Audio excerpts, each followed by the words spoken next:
نبی پاک صلی اللہ علیہ وسلم کی حدیث ہے مسلم میں طبرانی میں، حضور نے فرمایا آؤ میں تمہیں پچھلے زمانے کے ایک ایماندار نوخیز ولی اللہ کی بات سناؤں۔ پچھلے زمانے حضور نے فرمایا پچھلے زمانے میں ایک بادشاہ جادو کے زور پہ حکومت کرتا تھا۔ جب وہ ایک جادوگر اس نے رکھا ہوا تھا تو جادوگر اس کو جادو بتاتا، وہ جادو کے زور پر حکومت کرتا۔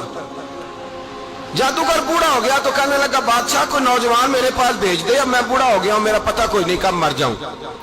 ایک نوجوان کی ڈیوٹی لگائی، بڑا زیرک سمجھدار، اپنے رعایا میں سے چن کے جو ذہین فطرت مزاج بچہ تھا وہ اس نے لگایا۔ اللہ کے محبوب علیہ الصلوۃ والسلام فرماتے ہیں بچہ جادو سیکھنے لگا، وقت گزرنے لگا۔ بچہ جب جادو سیکھنے جاتا تو رستے میں ایک راہب بھی تھا جو انجیل جانتا تھا، وہ اللہ اللہ سکھاتا، لوگوں کو حضرت عیسیٰ علیہ السلام کی تعلیمات سے آگاہ کرتا۔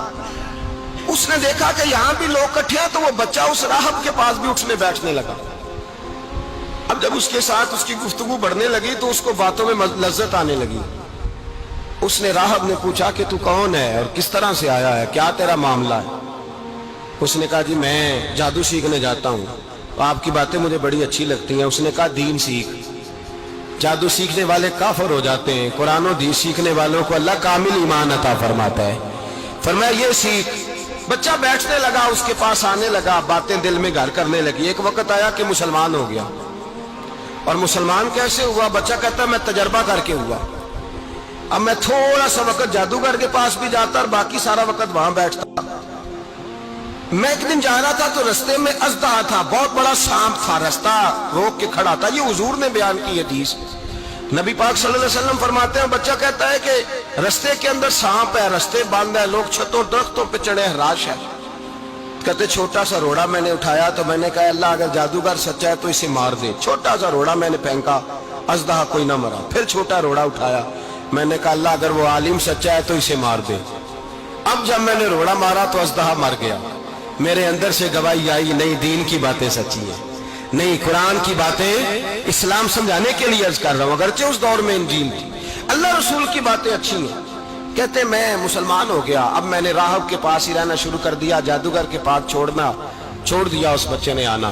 بادشاہ پوچھتا کہاں زیادہ وقت گزارتے ہو تو وہ بات گول کر دیتا، وقت تیزی سے بڑھنے لگا۔ اللہ نے اس نوجوان میں طاقت پیدا کر دی، اب وہ اس کے اندر نا اللہ نے توانائی روحانیت پیدا کر دی، ابھی جوان ہے، 14-15 سال عمر ہے۔ اللہ نے اب جو بیمار بھی آتا وہ دعا کرتا تو اللہ صحت عطا کر دیتا، جو بھی آتا۔ بادشاہ کا ایک درباری تھا، بادشاہ کو پنکھا جلتا تھا، وہ اندھا ہو گیا، کوئی ایسی تکلیف آئی کہ نابینا ہو گیا، بڑے علاج کرائے شفا نہیں ہوئی۔ کسی نے اس بچے کا پتہ بتایا کانوں میں، اس کے پاس گیا تو بچہ کہنے لگا شفا تو ہو جائے گی پر کلمہ پڑھنا پڑے گا، مسلمان ہونا پڑے گا، جس پیغمبر کا میں غلام ہوں تجھے بھی بننا پڑے گا، دین پہ عمل کرنا پڑے گا، اللہ شفا دیتا ہے۔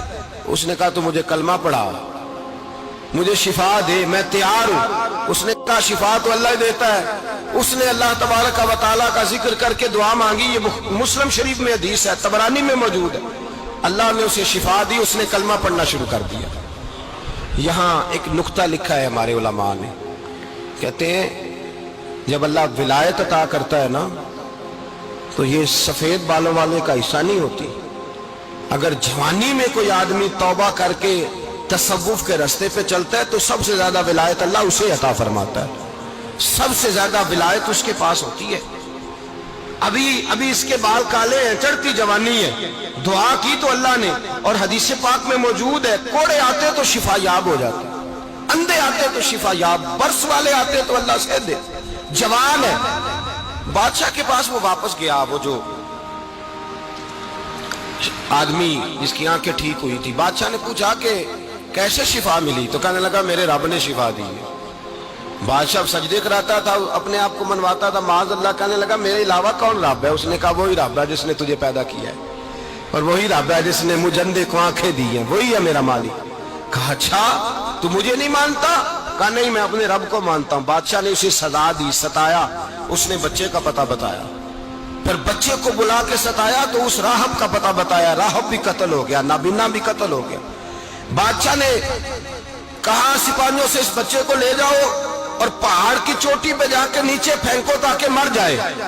بچہ پہاڑ کی چوٹی پہ گیا تو ہاتھ اٹھا کے کہنے لگا یا اللہ میرے لیے نہیں اپنے لیے، میرے لیے نہیں اپنے لیے انہیں اپنی قدرت کے جلوے دکھا.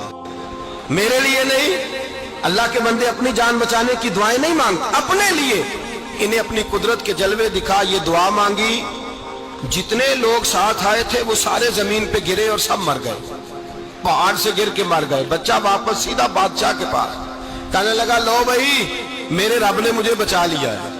جوان کا ایمان دیکھو، میرے رب نے مجھے، بولو میرے اللہ نے مجھے ایمان کی گواہی دے رہا ہے، میں بچ گیا ہوں، تو جھوٹا ہے، میرا رب سچا ہے.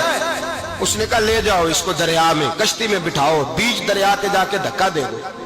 بیٹھے کشتی میں، دریا کے بیچ گئے، اور جب جا کے وہاں اس کو دھکا دینے لگے تو اس نے کہا اللہ میرے لیے نہیں اپنے لیے انہیں اپنی قدرت کے جلوے دکھا.